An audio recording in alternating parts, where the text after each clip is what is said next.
కురుక్షేత్ర యుద్ధం 18 రోజులు సాగింది. కానీ కేవలం 3 నిమిషాల్లో ఆ యుద్ధాన్ని ముగించగల ఒక వీరుడున్నాడని మీకు తెలుసా? అతను పాండవుల వైపు ఉన్నాడా? కౌరవుల వైపు ఉన్నాడా? అసలు శ్రీకృష్ణుడే ఆ వీరుణ్ణి చూసి ఎందుకు భయపడ్డాడు?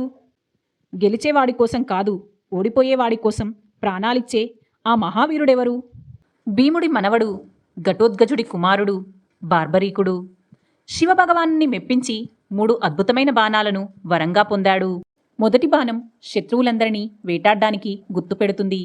రెండో బాణం ప్రాణాలతో మిగిలాల్సిన వారిని, రక్షించాల్సిన వారిని వేరుచేసి గుర్తుపెడుతుంది. మూడో బాణం ఆ శత్రువులందరినీ ఒక్క క్షణంలోనే అంతం చేస్తుంది. అలా ఈ 3 బాణాలు వదిలితే యుద్ధం ముగుస్తుంది. కానీ బార్బరీకుడు ఒక వింత ప్రతిజ్ఞ చేశాడు. నేను ఎప్పుడూ ఓడిపోయే పక్షం వైపే నిలబడి పోరాడతాను అని తన తల్లికి మాట ఇచ్చాడు. కురుక్షేత్ర యుద్ధానికి బయలుదేరుతున్న బార్బరీకుణ్ణి దారిలో ఒక బ్రాహ్మణుడు ఆపుతాడు. ఆయనే శ్రీకృష్ణుడు. నాయనా, నీ దగ్గర 3 బాణాలే కదా, ఇంత పెద్ద యుద్ధాన్ని ఎలా గెలుస్తావు? స్వామి, నాకు ఒక్క బాణం చాలు. కానీ నేను గెలిచేవాడి కోసం కాదు, ఓడిపోయేవాడి కోసం యుద్ధం చేస్తాను. ఈ మాట విని కృష్ణుడు కాస్త ఆలోచనలో పడతాడు. వీడు ఓడిపోయే పక్షాన నిలబడతానన్నాడు. కౌరవుల వైపు చేరితే పాండవులు ఓడిపోతారు. అప్పుడు వీడు పాండవుల వైపు మారతాడు. ఇలా యుద్ధం ఎప్పటికీ ముగియదు, లోకం నాశనమవుతుంది. అప్పుడు కృష్ణుడు ఒక నిర్ణయం తీసుకుంటాడు. నీ భక్తి నాకు నచ్చింది, కానీ నాకు ఒక దానం కావాలి.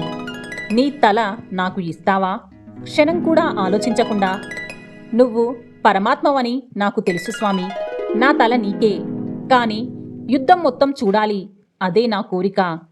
బార్బరీకుడు తన తలని తానే అర్పిస్తాడు. కృష్ణుడు ఆ తలను ఒక కొండ శిఖరంపై ఉంచి దానికి దివ్యదృష్టిని ప్రసాదిస్తాడు. యుద్ధం ముగుస్తుంది. పాండవులు గెలుస్తారు. అర్జునుడు, భీముడు యుద్ధాన్ని నేనే గెలిపించాను అని గర్వపడతారు. అప్పుడు కృష్ణుడు వారిని బార్బరీకుడి తల దగ్గరకు తీసుకెళ్తాడు. భీముడు అడుగుతాడు, బార్బరీకా, యుద్ధంలో మాలో ఎవరు గొప్పగా పోరాడారు? అప్పుడు బార్బరీకుడు నవ్వుతూ, నాకు అక్కడ భీముడు కనిపించలేదు, అర్జునుడు కనిపించలేదు. నాకు కనిపించింది ఒక్కటే, శ్రీకృష్ణుడి సుదర్శన చక్రం. అది శత్రువులను సంహరిస్తుంటే మహాకాళి ఆ రక్తాన్ని తాగుతోంది. మీరు కేవలం నిమిత్తమాత్రులు మాత్రమే. ఆ మాటతో పాండవుల అహంకారం కరిగిపోతుంది.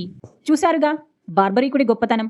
తలుచుకుంటే ప్రపంచాన్ని గెలవగల శక్తి ఉన్న తన దేవుడి కోసం, ధర్మం కోసం తన ప్రాణాలనే త్యాగం చేశాడు. అందుకే ఆ త్యాగానికి గుర్తుగా రాజస్థానులోని ఖతుశ్యామ్ దేవాలయంలో ఆయనను నేటికి శ్యాంబాబాగా కొలుస్తారు.